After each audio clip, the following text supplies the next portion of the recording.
दिल्ली के रोहिणी इलाके में एक ही परिवार के 4 लोगों की संदिग्ध परिस्थितियों में मौत। पति फांसी से लटका मिला, जबकि पत्नी और 2 छोटे बच्चे कमरे में मिले मृत। पत्नी और बच्चों के शव पर चोट। प्रबल आशंका है कि पति ने पहले पत्नी और दोनों बच्चों को मौत के घाट उतार दिया, उसके बाद खुद को फांसी लगा ली। कमरा अंदर से था लॉक। सुबह तड़के परिवार को हुई मामले की जानकारी। पुलिस ने मौके पर पहुंचकर तोड़ा ताला। एसएचओ ने मौके पर मीडिया कर्मियों से की बदसलूकी, कवरेज करने से भी रोका। पुलिस मामले की तफ्तीश में जुटी। राजधानी दिल्ली के रोहिणी इलाके के नाहरपुर गांव में आज सुबह उस वक्त सनसनी फैल गई जब एक घर के अंदर की पूरे परिवार की मौत खबर इलाके में फैली।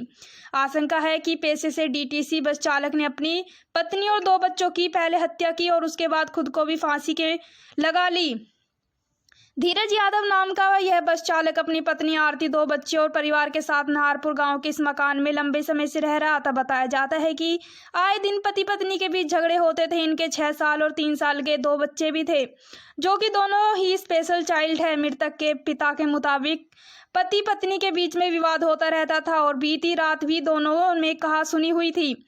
लेकिन आज सुबह परिवार को पता चला कि घर के अंदर ही पूरा परिवार मौत की नींद सो रहा है। दरअसल धीरज के पिता जब उसको सुबह तड़के उठाने के लिए पहुंचे तो देखा कि दरवाजा अंदर से बंद है और धीरज फांसी के फंदे से झूल रहा था। आनन फानन में पुलिस को पूरे मामले की जानकारी दी गई। पुलिस मौके पर पहुंची तो पाया कि धीरज नाम के बस चालक समेत 4 लोगों की मौत हो चुकी थी। पुलिस से ही दरवाजा तोड़ा। आशंका है कि पति ने पहले अपनी पत्नी और 2 बच्चों की हत्या की और उसके बाद खुद को भी फांसी लगा ली। इस मामले ने कुछ साल पहले हुए बुराड़ी सामूहिक आत्महत्या मामले को भी ताजा कर दिया। परिवार का कहना है कि उन्हें उसकी जरा भी उम्मीद नहीं थी और अन्य परिवार का रो रो कर बुरा हाल है।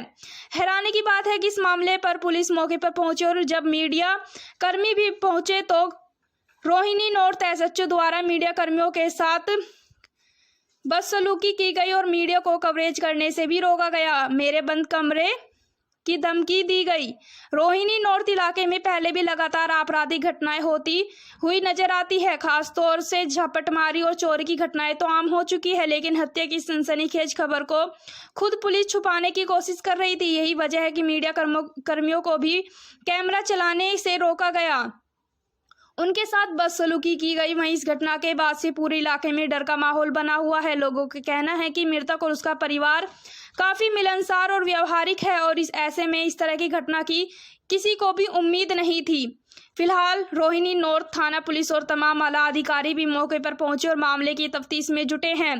पुलिस ने सबको कब्जे में ले लिया और पोस्टमार्टम के लिए रोहिणी के ही बाबा साहेब अम्बेडकर अस्पताल में भिजवा दिया है और पूरे मामले की छानबीन में जुट गई है। लेकिन इस घटना को साफ कर दिया है कि आज के समय में इंसान अंदर ही अंदर इतना ज्यादा घुट रहा है कि वो बजाय अपनी परेशानियों से लड़ने और इन्हें किसी से साझा करने के बजाय मौत तक को अपने गले लगा लेता है और बड़ी ही गंभीर चिंता का विषय है। डीसीपी तो नहीं आया वो कभी भी। और ये बहुत अच्छा आदमी है, लेकिन इसकी कोई बुराई करके खुश नहीं है। इसको संगवान में भी कसर निकाल ली है। बहुत अच्छी तरह माँ को भी संगवाता था। धीरज की माँ है वो भी पागल है, उसको भी संगवाता था। इनका कोई दोष नहीं है। उनकी कोई मियाँ बीवी खटपट हुई हो तो पता नहीं, बताया भी नहीं उन्होंने बताई भी नहीं। ऐसी कोई दुर्घटना भाई हमारे साथ ऐसे है, ना औरत को बताई ना लड़के को बताई।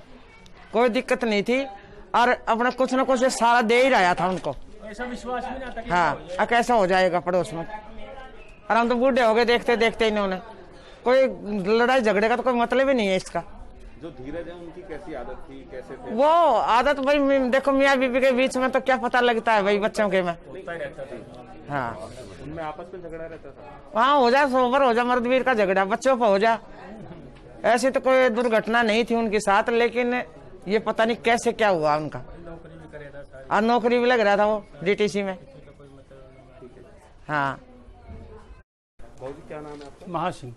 महासिंह जी, क्या हुआ, क्या पूरी घटना है बताएं। ऐसा 5 बजे के करीब मैं इसको ड्यूटी पे जाता था ये, तो मैं इसको जगाने के लिए गया। मैं कहा भाई जगा देता हूँ। वही कई बार आंखें नहीं खुलती है ना, तो मैं कभी जगा देता हूँ। तो कई बार कांटेक्ट पे था तो लेट हो जाएगा तो वो ड्यूटी पे नहीं लेते थे फिर, तो इसलिए ड्यूटी पे टाइम से जाना पड़ता था। तो मैं कभी मैं जगा देता हूँ। जैसे मैं ऊपर गया, दरवाज़ा खटखटाया, खूब धक्के मारे, लेकिन खुल नहीं रहा दरवाज़ा। उसको आवाज़ दे रहा हूँ तो कोई बोल नहीं रहा है।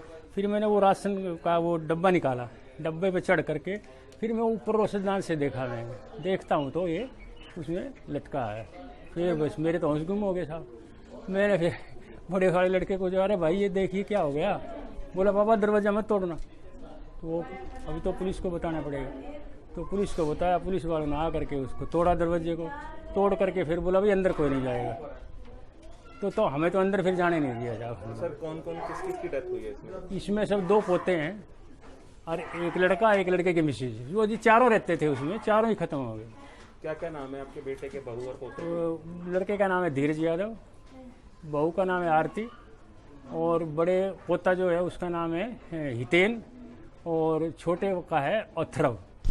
सर क्या जो बच्चे थे पोते आपके, वो कुछ स्पेशल चाइल्ड थे, कुछ दिक्कत? ऐसा था सर, बड़े वाला तो बोलने में दिक्कत थी उसको, ये दोनों ही हैंडीकैप हैं वो, और छोटे वाला है वो तो बिल्कुल ही हैंडीकैप है, उसके ना हाथ उठते हैं ना पैर उठते हैं, इनको सबको पता है। बहुत लगाया इन्होंने उसके।